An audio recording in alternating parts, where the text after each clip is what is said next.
नमस्कार, मैं प्रकाश चंद्र और आप देख रहे हैं एपी बिहार न्यूज। शुरू करते हैं आज दिन भर की बड़ी खबरों के साथ। लोकसभा अध्यक्ष ओम बिरला के सुझाव पर बिहार विधानसभा अध्यक्ष विजय सिन्हा ने विधानसभा सचिवालय में कंट्रोल रूम बनाने का निर्णय लिया है।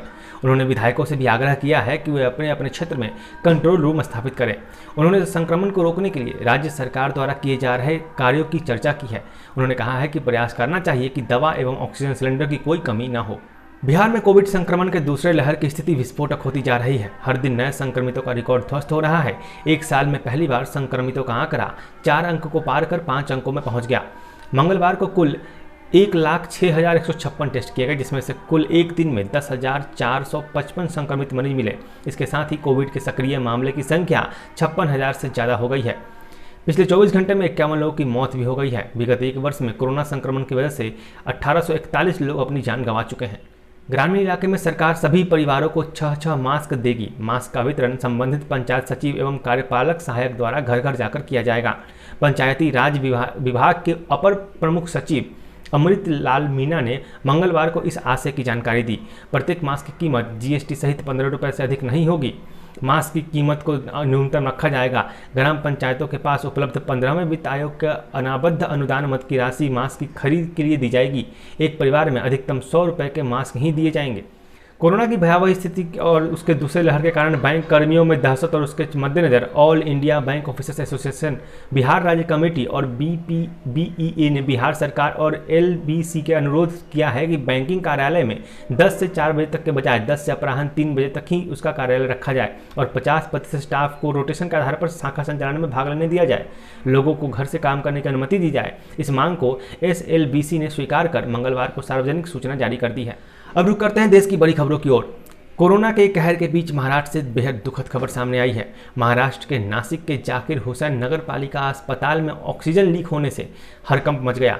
हादसे में 22 मरीजों की मौत हो गई है। लोगों ने फायर ब्रिगेड और पुलिस को भी सूचित किया है। इस बीच केंद्रीय गृह मंत्री अमित शाह ने कहा कि नासिक ऑक्सीजन टैंकर रिसाव दुर्घटना की खबर सुनकर वो काफ़ी दुखी हैं। इस घटना में मरने वाले लोगों के प्रति उनकी पूरी सद्भावना है। कोविशील्ड वैक्सीन बनाने वाली company serum institute of India ने नए दामों की लिस्ट जारी कर दी है। इसमें प्राइवेट अस्पतालों और सरकारी अस्पतालों के लिए दाम अलग अलग रखे गए हैं। प्राइवेट अस्पतालों को सीरम इंस्टीट्यूट की कोरोना वैक्सीन 600 रुपये में मिलेगी, जबकि सरकारी अस्पतालों को इसकी एक डोज के लिए 400 रुपये चुकाने होंगे। वर्तमान में भारत सरकार ही देश में सभी वैक्सीन की बिक्री और खरीद को नियंत्रित करती है। भारत में मंगलवार को कोरोना वायरस के करीब 3 लाख नए मामले आए। इस दौरान 2000 से ज़्यादा लोगों ने इस वायरस के आगे दम तोड़ दिया।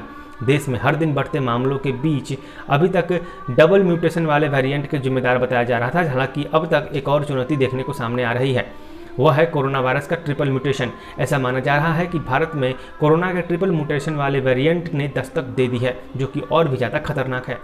बंगाल विधानसभा चुनाव में राजनीतिक हिंसा चरम पर है। कल मुर्शिदाबाद में कांग्रेस कार्यकर्ताओं की हत्या के बाद एक तृणमूल कार्यकर्ता की बमबाजी में मौत हो गई। घटना मुर्शिदाबाद के हरिहरपारा में घटी है। मृतक का नाम बादल घोष है। इसके साथ ही जिले में मृतकों की संख्या बढ़कर 2 हो गई है। अब रुक करते हैं विदेश की बड़ी खबरों की ओर। पूरे विश्व को कोरोना महामारी देकर सबसे पहले वैक्सीन तैयार करने वाले चीन में ही अब कई स्थानों पर वैक्सीन की कमी देखने को मिल रही है। यहाँ जनता वैक्सीन की दूसरी डोज लगवाने के लिए परेशान है। यह जानकारी सरकारी मीडिया ने दी है। चीन में कुछ दिन पहले ही अचानक वैक्सीन की अनुपलब्धता सामने आई थी।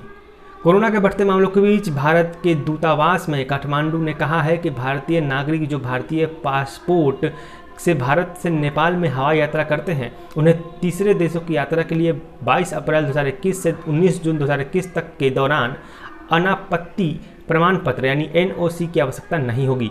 ज्ञात हो कि भारत सहित नेपाल, बांग्लादेश, पाकिस्तान आदि देशों में कोरोना संक्रमितों की संख्या काफ़ी तेज़ी से बढ़ रही है।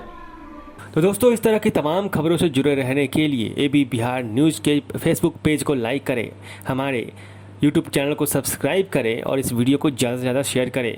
साथ ही खबरों से लगातार जुड़े रहने के लिए बेल आइकन को ज़रूर दबाएं। जुड़िए हमारे साथ, मिलते हैं अगली खबर में।